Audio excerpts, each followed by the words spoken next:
In today's episode of Joe Knows Retirement, I've got 5 questions that you should be asking if you're looking to take that lump sum pension or maybe not. So hopefully this will be helpful for you in order to make that educated and informed decision on this irreversible decision that you can't change once it's done.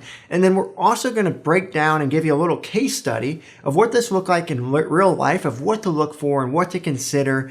And I think it will be very valuable for you to understand the number side of it. So if you're that analytical type of person who is maybe considered a DIYer, do it on your own, and maybe you really like the number side of things, and you're going to love the end of this video to make sure that you can get a better feel for what you should do with this option that not all people with pensions have, but many people have, to either do a lump sum option or a partial lump sum option, which means they can take a portion of their pension, still get a monthly payment for life, but be able to do something with that partial lump sum there. So let's have some fun here on this conversation of Joe Knows Retirement. Joe knows taxes. Joe knows the market. Joe knows Social Security. Joe knows income planning. Joe knows pickleball? No. This is Joe Knows Retirement.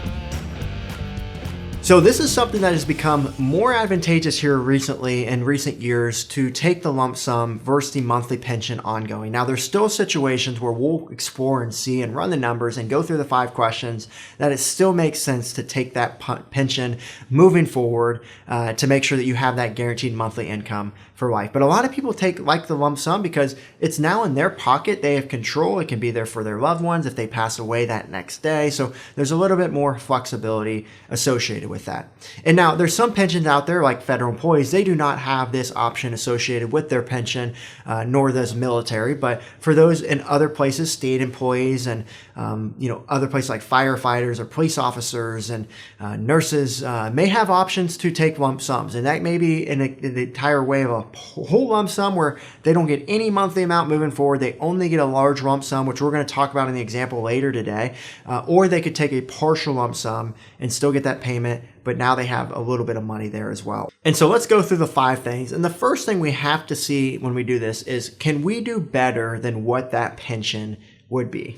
Can we replace that income, if income's our goal, to be able to have more opportunity with this lump sum? Now, there's a few different ways you can do this. Now, when you take the lump sum, you typically move it into an IRA, which is now in your name, and it's a tax-deferred investment. So just as when you take your pension income ongoing, you'll have to pay taxes on that. Same thing on the IRA. You'll have to take taxes out whenever you take withdrawals from that investment moving forward. And so knowing that, there's a few ways we can look at this. If you are dead set on, I have to have a guaranteed income for the rest of my life, then that could still be something worthwhile to take the lump sum, because you may be able to put it into maybe an income annuity where you could generate an income that's higher than what the pension would offer. But another great advantage here is that if you pass away, that lump sum could go to your spouse or your loved ones if you do without that, then it may not go to your loved ones unless you select the survivorship option for your spouse, which can be very, very costly. And so, that may be something that it may not be as advantageous as just having that lump sum in your pocket and in your name.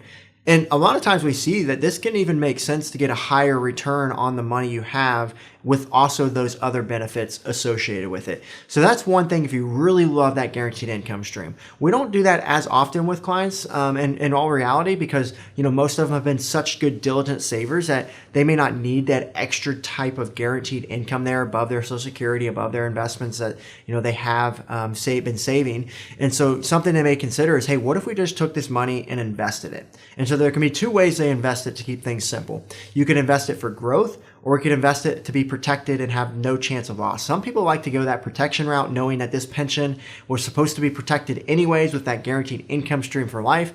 And so you can look at maybe some options with a guaranteed interest rate, or that could get a decent return over time. Or you could take and put it in the stock market and hope for the best and try to get the most growth potential over time. Or you could do a mixture of both. And maybe for the short term of your retirement, you have that lump sum protected that you're going to need for income. And then maybe the other part, you have more growth oriented, so you can try to beat inflation and have a better return as time goes along there. So that could be a consideration as well. Now, the second point, which I kind of just talked about that we have to look at, is the income need. And so you have to really look at and seeing that, does that person with that pension are they going to have an income need in retirement? So if they do, then we do have to really consider if taking the guaranteed monthly income stream, we have to really put more weight towards that, knowing that they have to fulfill that requirement. As I mentioned in example number one, there's some people out there that may not have the income need because they've done so well to this point. And so in those cases, that can make more sense to take the lump sum, because now if they don't need the income, they'd rather invest it, or they'd rather make sure it's there for their legacy. And so that's where it can become more advantageous. So that question is going to help you decide which way you need to look to weight more towards and explore further on as well. The third point is longevity. Now, if you're not expecting to live very long, or maybe you and your spouse are both not expected to live very long, then that's going to typically weigh more towards taking the lump sum.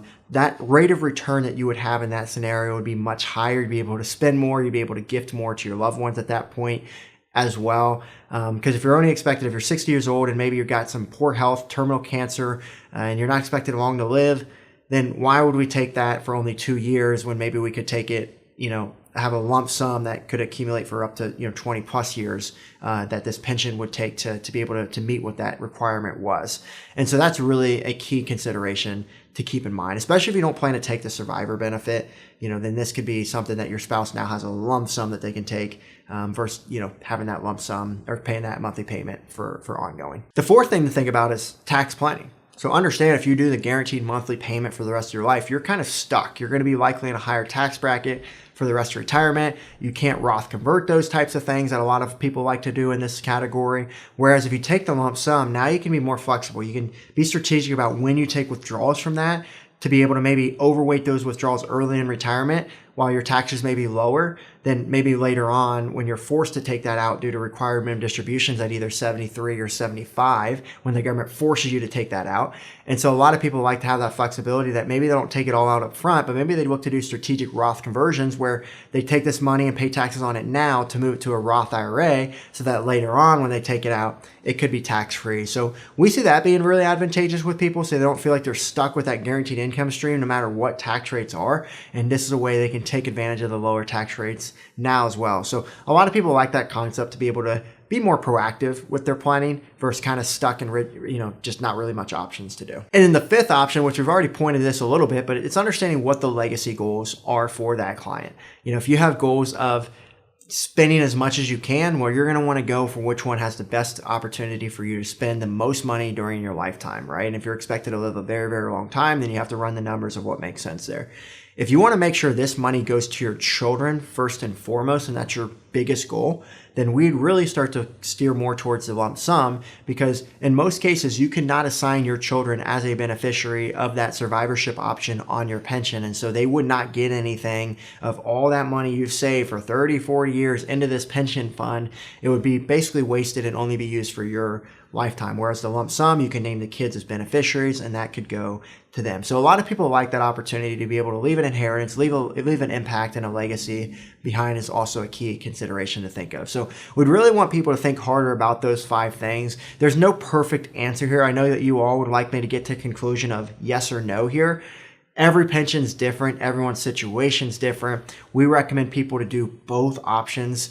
Depends on what their situation is. And so you have to make sure you run through the scenario for you, but I hope those questions have been helpful for you to give more of an idea. And now what we're going to do is get more into a specific example of what this could look like for your situation, depending on what options you have. So I want to bring up a real life client that we've actually did this calculation for, and it was a lot of fun to do. And it was pretty striking and glaring of what decision they should make based on what we saw. And so I'm going to walk you through what the numbers are here. And so basically the age that they would take the pension is 65. And so this was a bit of a deferred pension, so they wouldn't get it right away. This would be later on after they retired. And so the pension amount was $201,000 a year. Now, I know that seems like a lot. Some of you may not have pensions that high. Yes, this is definitely one of the more extreme pensions out there. We do have some clients with more than this in pensions, but the majority of our clients, I would say, have moderate to high pensions. Most of them have probably around, 30,000 to 100,000 is where most of our clients lie. But obviously we have clients who have more significant pensions due to higher positions and higher salaries that they had. And also the years of service plays a part of that calculation as well. And so for this client, their options were to take $201,000 a year or to take a $2.4 million lump sum. Now, on paper, like if, before you do all the math, this is a hard decision because you telling me I have to either give up $2.4 million or I have to give up $200,000 a year in a pension. That is a really hard decision. Those are two both very attractive options, but he has to take one versus the other. And I would ask you right now, based on what do you think would happen? What do you think he should take without me showing you the math of what this could look like? What do you think would be best for him? And then we'll see if you're right. And so he didn't have any cost of living adjustments on that $201,000 pension. That was going to be the set amount for the rest of his life. So if that did have a cost of living adjustment, then that makes that monthly pension even more valuable. And with that amount of money at even a 3%, that's a big increase every single year. I mean, that's a $6,000 pay raise every single year at 3%. And then it compounds, so it could even be more than $6,000 as time goes along. So what I want to look at here is he going to spend or invest this money? And again, we went through that earlier of what the importance of that is. Now, if he plans to spend it, we don't need as much of a rate of return because that money is not going to get reinvested if we take the $201,000 per year. But let's say that he was going to take that $201,000 a year and invest it every single year moving forward. So he puts the $201,000, invest it, he gets the growth of it over time, and that just keeps growing and growing and growing. That can be a more significant number than if we're just going to spend this each year. And so let's just say that he wants to spend this money. So in order for that $2.1 million to outpace that $201,000 over time that he would receive every single year, we're going to use age 90 as our number here. So this could be 80, it could be 90. It's going to change the examples of what this looks like. The younger that client lives, what do you think happens to the lump sum chances that makes more sense to take? If they only live till 80 versus 90, does it make more sense to take the lump sum if they live till 80 or if they live till 90? Obviously, it makes more sense to take the lump sum if they pass away at 80 because they lost $201,000 for 10 years. They lost, in that 10 years, $2 million in itself that they could have gotten. And so we're going to use age 90. And so ultimately what we're trying to show is we're trying to protect the monthly pension ongoing. We're trying to put it in that favor because if we know we can prove that wrong with the best degree, then obviously that can make sense to take the lump sum.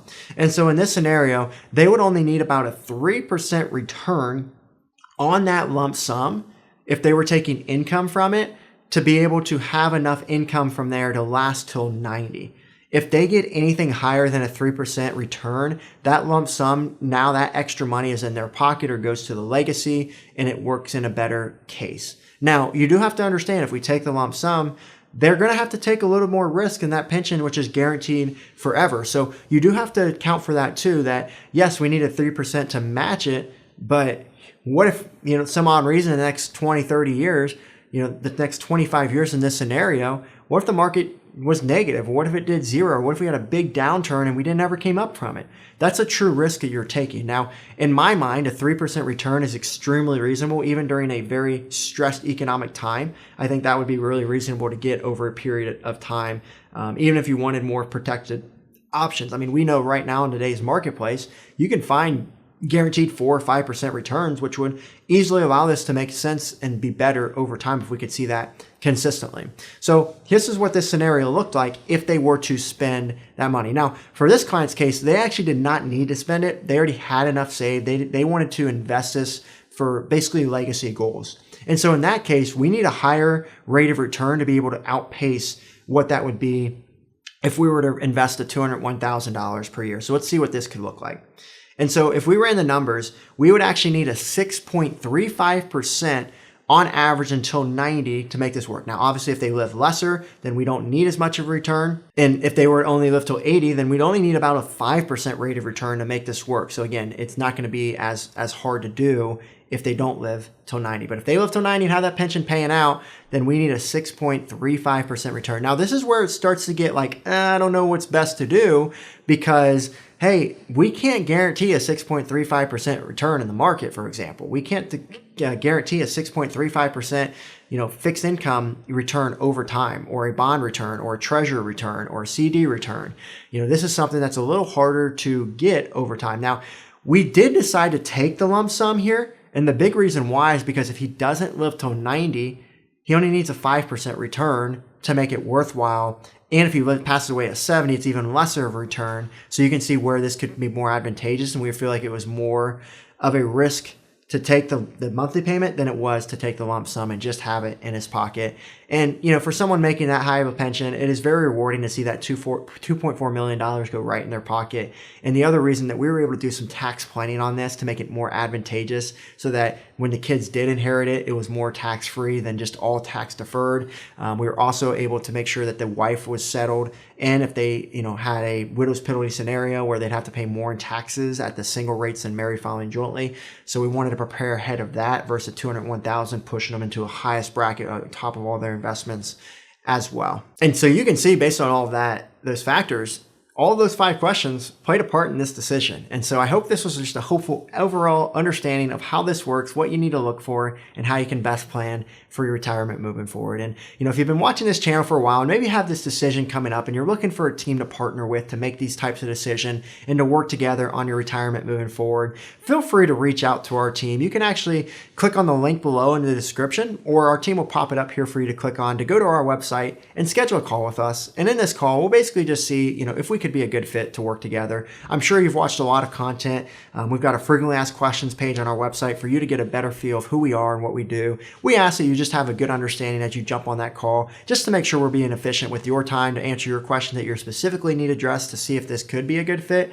We certainly do not work with everyone that reaches out to us. We get a lot of people that reach out to with how large our channel has grown to on this pension and $1 million topic. But we would love to serve those who are in this category. We do still have capacity to grow, even amongst the high demand, but we are making sure it's very limited to make sure we can serve the people that we can add the most value to. Those are the ones that we connect best with and that are in this niche of people that we serve. So with that being said, that's all I've got on today's episode of Joe Knows Retirement. If that's sad news to you that's all I've got, the good news is we'll be right back here in a couple days with a new videos, and we've got 300 plus other videos that you can go back and watch and enjoy and get the education that you're looking for. So hopefully you enjoyed today's episode, and we'll see you on the next one.